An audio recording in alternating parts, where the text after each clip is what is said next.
Vamos a comenzar con una definición de qué es Kabbalah, porque se habla tanto de Kabbalah, Kabbalah, pero bueno, ¿de qué estamos hablando? Primeramente, hay que comenzar con una definición o explicación de la palabra Kabbalah. Vamos a mostrarlo acá en la pizarra para que tengamos una idea de qué estamos hablando. Cuando hacemos referencia a la Kabbalah, de qué se trata, le llaman el misticismo judío, pero esto va mucho más allá. Esos son los términos que usan los académicos. Términos bonitos, pero vamos de verdad a hablar desde la tradición judía. ¿A qué hacemos referencia cuando hablamos de la Kabbalah? Aquí pueden ver en la pizarra, así se escribe, no sé si se puede apreciar bien. Kabbalah viene de un término en hebreo, verbo kabal o lekabel, si le agregamos la lamed al principio de la palabra, ¿verdad? ¿Qué significa?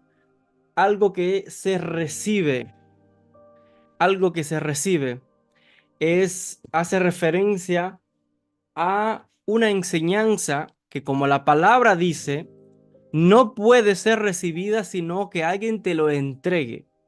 O sea que directamente está haciendo referencia a una enseñanza, un conocimiento que se transmite de un maestro al discípulo.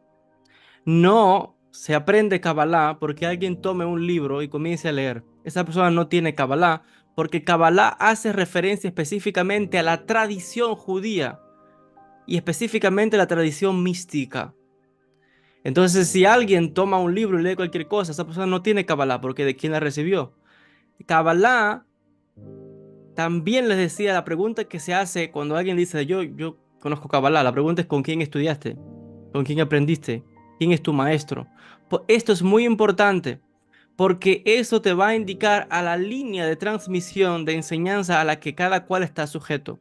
¿A qué escuela pertenece cada persona? Entonces, es importante tener esto presente porque, les decía, uno siempre pertenece a una escuela, a una tradición que a su vez recibe de un maestro que recibió de otro maestro y de otro maestro y así una cadena ininterrumpida hasta llegar a los autores, Rabbi Isaac Luria, Rabbi Moshe Cordovero, etcétera. Entonces, Kabbalah por definición misma no es algo que se aprende solo. Como hoy día todo el mundo hablando de Kabbalah porque escuchó una frase, se leyó un libro o algo y se pone a hablar de Kabbalah o enseñar Kabbalah. No. Kabbalah, como dice, tiene que estar conectado a una tradición de maestros, un conocimiento, una tradición, una mesorá.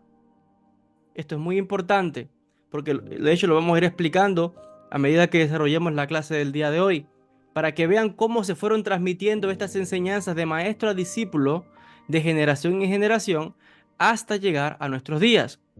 Por ejemplo, yo tengo diferentes líneas de Mesorá, de Kabbalah, por diferentes maestros. Entonces, por ejemplo, por mi maestro, el Rav Shimshon Lowenstein Shelita, de la Yeshiva Betel, tengo una Mesorá, una tradición que viene de mi maestro, que viene también de los Jamim y de los maestros de esta línea de la Yeshiva Betel, que viene del Rashash Rabbi Shalom Sharabi, y así sucesivamente hasta llegar a Rabbi Isaac Luria. También tengo de mi maestro una Mesorá que viene de su compañero de estudios, que a la vez es discípulo de, del discípulo principal del Rascaduri. Me estoy limitando a mencionar nombres porque no quiero mencionar nombres por respeto a mis maestros, que viene a la vez del Raf Kaduri directamente. Es una línea de mi enseñanza. Aquí en esta escuela donde estudio, en esta yeshiva, es una escuela que tengo una mesorá que viene de muchos maestros, específicamente de la línea de los grandes místicos de Slovatka y de los místicos, de los jajamín, de los rabinos que vienen de Vilna. Entonces, vemos que cada uno se conecta a una escuela, a una enseñanza. Uno no se inventa las cosas del aire. Entonces, por definición, Kabbalah tiene que ser entregada y el estudiante recibe. Como dice, recibí de mi maestro. Esto es por definición con la palabra Kabbalah, es muy importante. Y siempre hace referencia a un conocimiento, una enseñanza relacionada con la Torah.